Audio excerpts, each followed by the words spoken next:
Hi everybody, Cheryl and Lady coming to you from the Ladies Garden and Home, and today we're going to start cleanup so we can get ready for our spring plantings. So I hope you join us. Literally, I wish you could join us so that you could, kind of use a hand, but no, just kidding.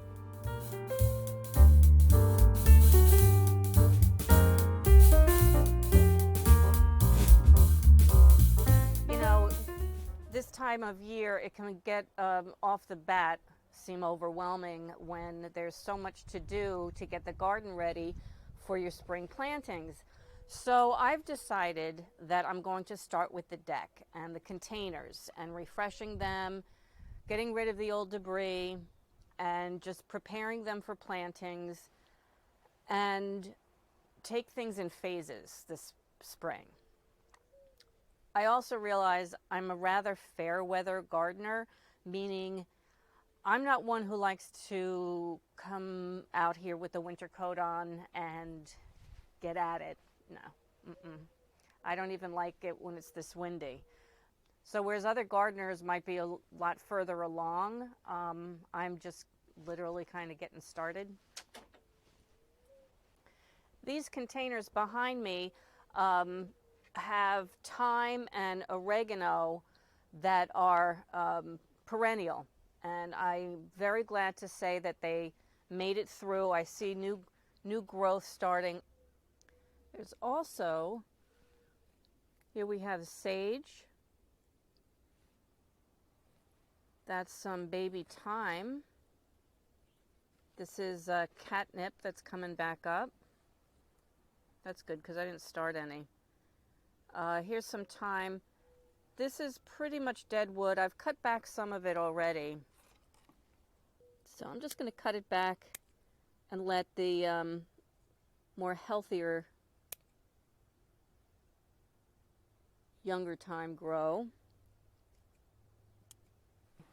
I've cleared some of the dead wood out, but this actually has some thyme growing, so I'm going to save this. Over here in this plant, there's so much nice new growth. I've already cut back a lot of the dead wood, so I think I'm gonna just leave that. Here's some more catnip. Here's some new oregano growth. Pardon my shadow. More catnip. So that really overwintered very nicely. New oregano growth. As you can see, there was a lot of basically dead sticks that I cut back. And more oregano growing over there. Coming over here, those are two little baby pine trees that self-seeded when I put some pine cones in these containers at Christmas one year. Chives overwintered very nicely, but the summertime, get it? And the rosemary did not. They did not handle those freezing temperatures that we had that really plunged us from a zone 7A to probably like a zone 6A, maybe 5B, because it was just that cold. We had 2 snaps like that lasted a good couple of days. So many of the things that have been hardy in the past just weren't. So before I top dress it and add some good compost, I'm going to cut back the dead wood, and let me just make sure this isn't living. No, I don't see any new growth, and the rest of the oregano has it. So I'm going to cut it off at the base here.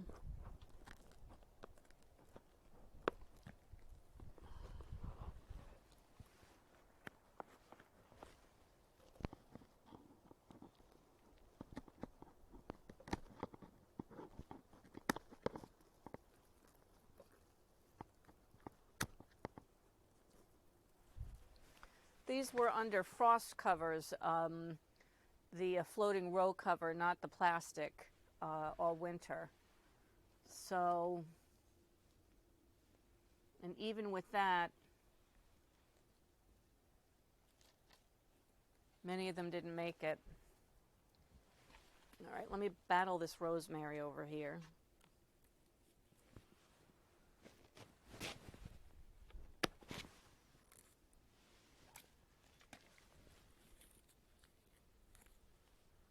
I should have cut this back before the frost because I would have had really nice rosemary. But that's, I don't think that's going to taste too good if I were to try to use that.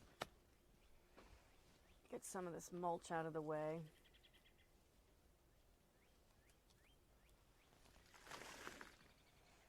I'll put fresh mulch down after I've planted. I'll save some of these wood chips though. Don't need those anymore. These other containers had these, with the pockets here, had spinach I was trying to overwinter called giant winter spinach, something like that. It didn't make it. None of it did. I had a little kale in here. Here's the remnants of a kale. So what I'm going to do with these, I plan on putting my spinach in here again. No kale. I'm not growing kale this year. I just, no. Don't have the space for stuff I don't like this year. Anyway, I'm going to remove the mulch. Like I said, I'm going to replace it with some fresh mulch after I've planted in here. And just compost the old stuff. I'm going to give it a nice coating of worm castings and fertilizer.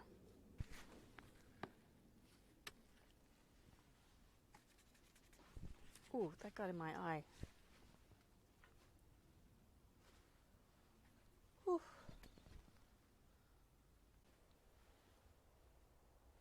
Yeah, now I think I know what Jesus meant by a speck of dirt in your neighbor's eye. Well, maybe he didn't mean it this way. I don't know. All right, so I'm going to go ahead and clean these up, and then I'll come back and I'll show you how I top dress it. I wanted to show you the green stalk too. I removed all of the old dead plants that were in there, except for 2 sage plants, which are starting to rebound, which is very nice. So they did okay. And not sure how some of my other plants in pots are doing, if they overwintered or not. I honestly think they're all gone. Are starting to bud up.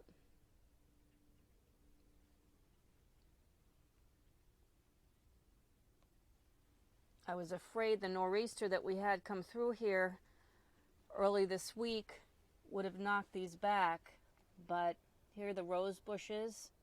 They've got buds on them. I did prune them a little bit in the winter.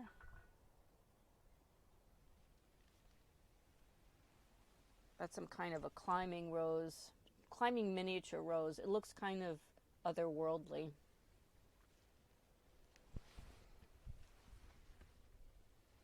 And then the strawberries.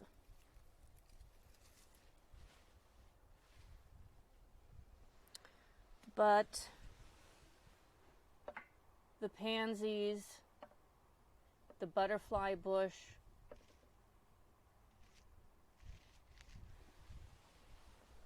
I'm not seeing any signs of life, so I don't think these made it through the winter.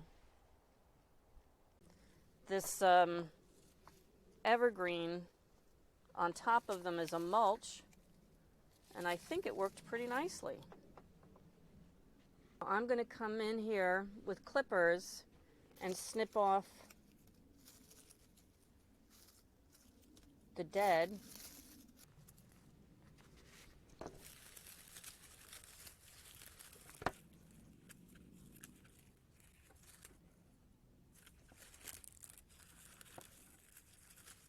It's perfectly fine if you wanted to leave the dead leaves in as a mulch. It's a good use for them. I would, however, remove any of these dead fruits, just in case there might be, I don't know, some kind of moldy spores or something on them.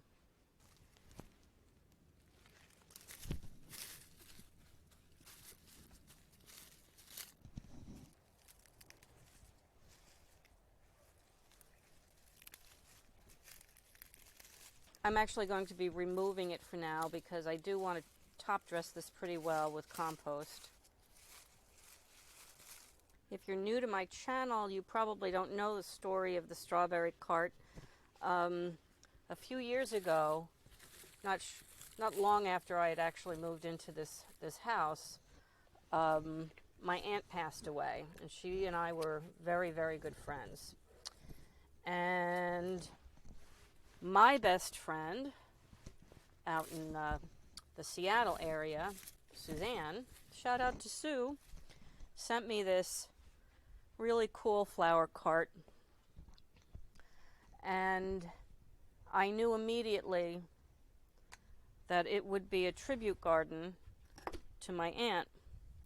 And my aunt loved, her favorite dessert were berries and cream. She loved strawberries and blueberries. So that's why I have the strawberries here and the blueberries next to it. And her favorite flower was those red geraniums. She would love them every summer. Used to make me buy them, actually, for myself. And so every year I put a geranium right here. So this is Aunt Lucille's tribute cart. So to amend the soil, in the container specifically, what I'm going to do is put down a couple of handfuls of worm castings, also known as worm poop, and some of this Plantone all-purpose plant food. It is an organic granular fertilizer. So I was watching this Gardner Scott the other day, and he had on a gentleman who's kind of an expert in organic fertilizer. He has a line of organic fertilizer. Anyway, they had this question tied to a contest, which was, what are the 6 minerals that every plant needs? Now, everybody knows there's nitrogen, phosphorus, and potassium are very important. But what people don't realize is that plants also need calcium, sulfur, and magnesium. So I was just looking at this to figure out what the NPK is on this Plantone, which is 533. Now, they're only talking about nitrogen, phosphorus, and potassium. But what's also necessary is the calcium, the magnesium, and the sulfur. So this has all of it. I've done very well using this in the past, so I'm sticking with it. I do put it in here, though, to keep it dry and also make it a little bit more portable, because that can get heavy. So I'm actually going to put the fertilizer down first.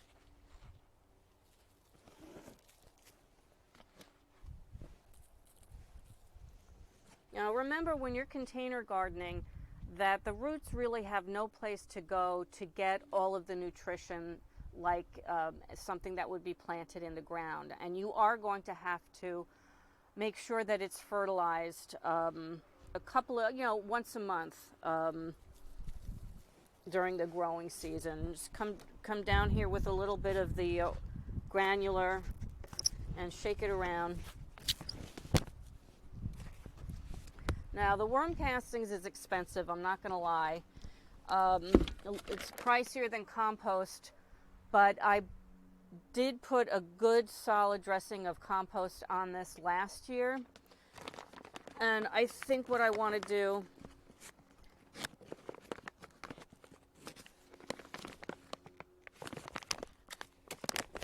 and I have just used compost in the past, but I got this big bag of worm castings, and I think I'm going to see if it's any better than just compost. I will tell you, the thing that I like about worm castings is it's very soft and airy. You don't see the sticks. pieces like you do in compost. So I'm just putting a thin layer down for the green stalk. Because the soil has sunken so much, I am going to kind of fill it back up again with compost.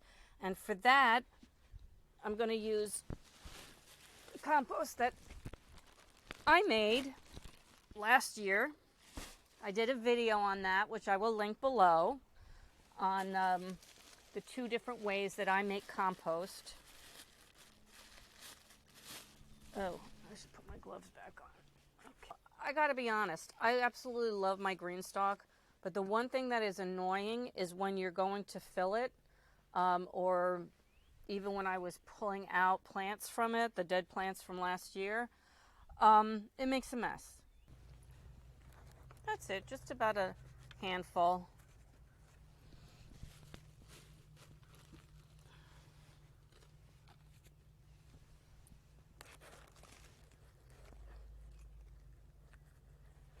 As I'm finding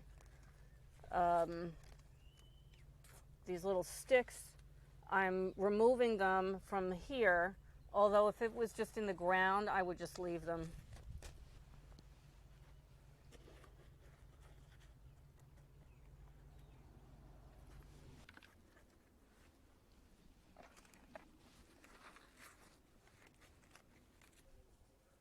Okay, well, I used that whole bag of compost in here. When I first got the green stalk last year, premium potting soil was what I used. Premium meaning, you know, was the good stuff, and it had nutrients in it and that kind of thing. But now it's time to make sure that they get enough nutrition, and it's worm poop time.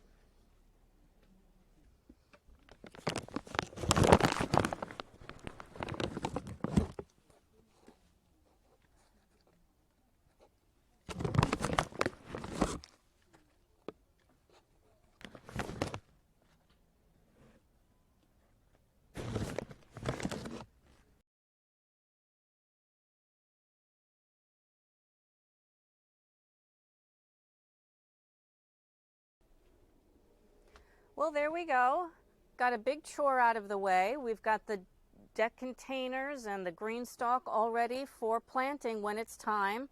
Got the strawberry bed all cleaned up. So yeah, on a beautiful day like today, it would be very, very tempting to do some planting, and I probably could. I have uncovered quite a few of my vegetables that I had under cover over the winter, because if they made it through that winter, even under cover, then they can handle, you know, 20s. But according to the forecast, in the next couple of days, we're still going to get freezing temperatures, not just frost. So I'm as tempted as I am, I don't want to put the seedlings that I've had out here airing all day, which, by the way, I don't do that all at once. I've been hardening these off when there's been some nice mild in the 50s, that's Fahrenheit, weather,